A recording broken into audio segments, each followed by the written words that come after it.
Welcome on in, guys. Tobin here with you. Thanks for checking out the channel. Hope everybody's doing fantastic out there. So we got the news before the last Miami Heat Summer League game. They go and they beat the Lakers. But find out, Jaime Jaquez Jr. is going to be joining the team in Las Vegas to get some work in, which is really cool. They put out some photos, some video today. We'll hear a couple clips here from Jaime on the reasoning behind that and why they're going into this and why Coach Dan Bisagio decided or what he envisions for Jaime in this. But he revealed he's going to play 2 games. He's going to play Saturday. So I don't know if you're watching this, tomorrow, and I'm recording this Friday night. But if you're recording this Saturday night, 6:30 against the Celtics. And he's going to be playing Monday, 6 p.m. against the Oklahoma City Thunder. Just for clarity, Celtics game on NBA TV for those looking for it. And Monday against the Thunder is on ESPNU. So some weird channels. You don't get a real normal one until Wednesday, ESPN2 against the Dallas Mavericks. So Jaime is going to be playing. And honestly, this was funny today. We got into a really heated debate about this with my guy Leroy Horde. He does not understand Jaime Jaquez and the need for him to play in these games. Now he's only going to play a couple. He revealed that today, and this is what he thought of why he is going to play in Summer League.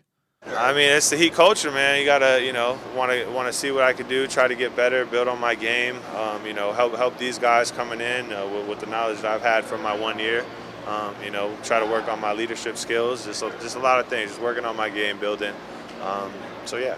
That is an interesting thing. This has been mentioned. This was mentioned by Coach Dan. This was mentioned there just by Jaime about the leadership thing and that they want him to have an opportunity to lead, which I thought is a pretty interesting thing. He is a guy who I think, I don't pretend to know the ins and outs of what UCLA's hierarchy was, but I imagine a guy who had stayed in college like he had, and they had raved about him not being a typical rookie, had some of that in college, and now they want him to bring some of that to the pros. We definitely know with Jaime, and I mentioned this with in a question to Kevin Love, and Kevin Love had said that you guys know he's not scared of the moment, and so the fact that he's there already, he's not traveling. You're in town, get a little basketball, and Thomas Bryant is there. The plan's Terry Rozier, I believe, to go there and get some work with the team on the practice court as well.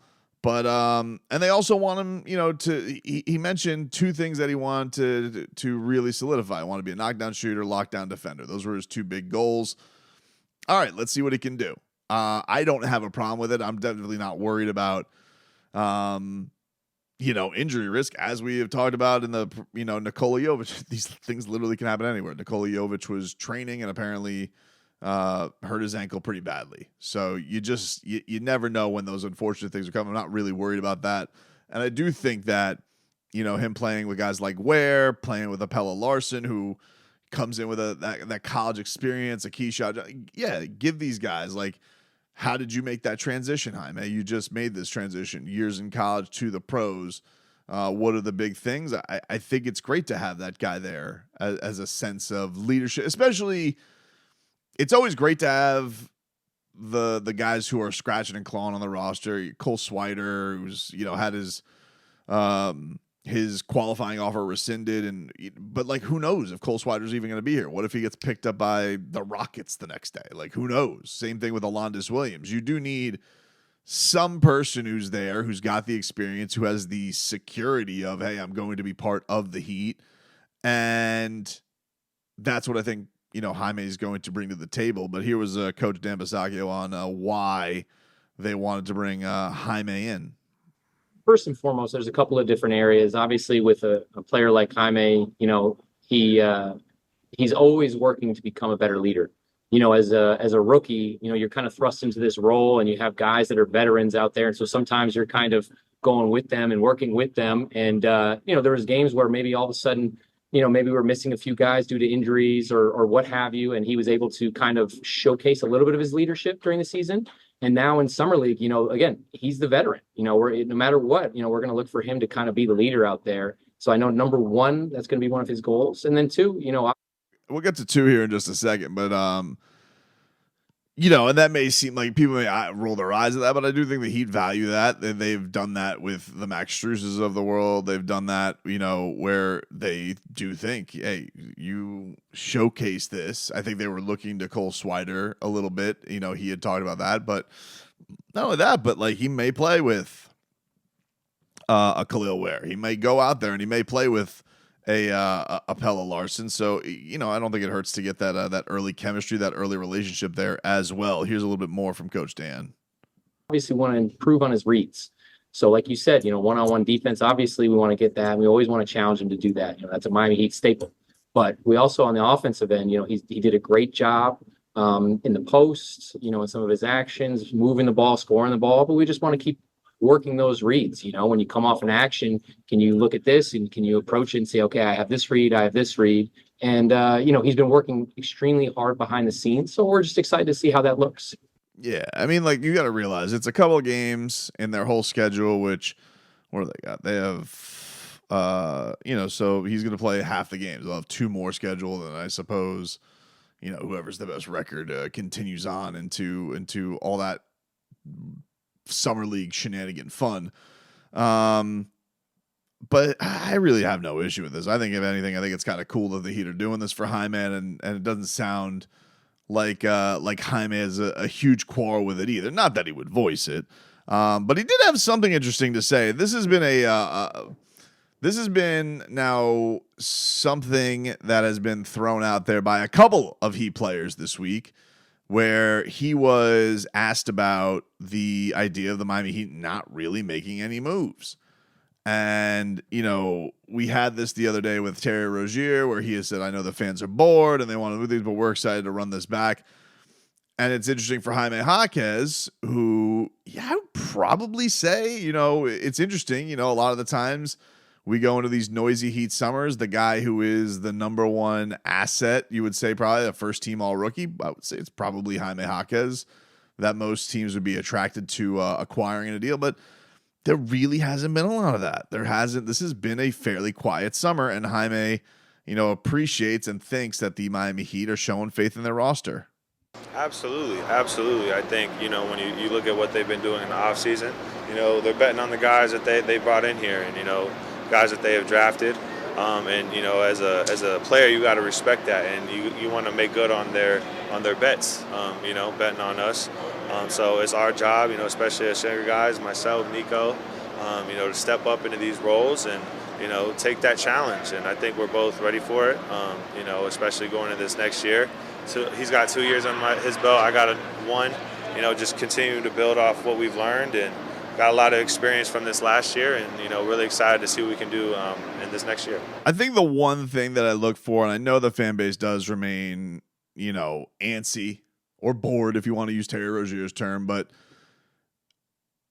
I definitely feel like whether this is, I feel like this is going to be something positive. Let's just even say that the Heat don't make a lot of moves. Let's say they don't do anything. Let's say they roll in with the 14 guys they got on the roster right now.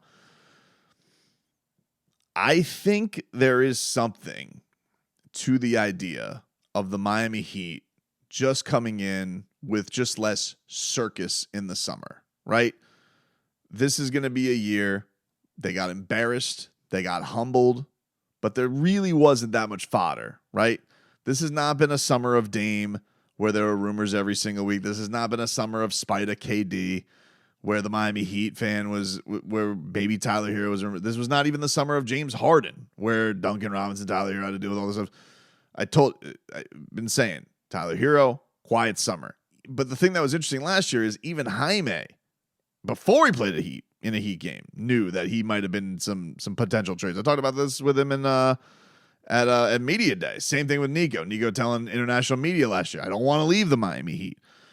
None of those guys have to deal with that now, right? Like it really is a just focus on your basketball. Let us all come together. Let us try this thing.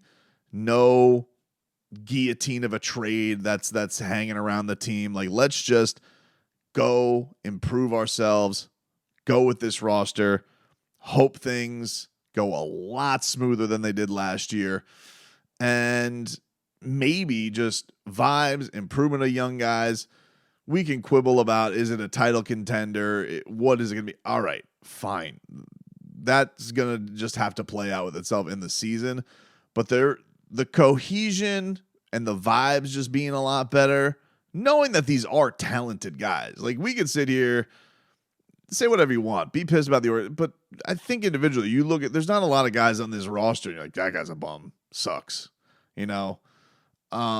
So Tyler not having to deal with that, Jaime not having to deal with that, Nico not having to deal with that. I do think there is going to be a benefit. Jimmy Butler has, as fast as he could, made the contract thing not a thing.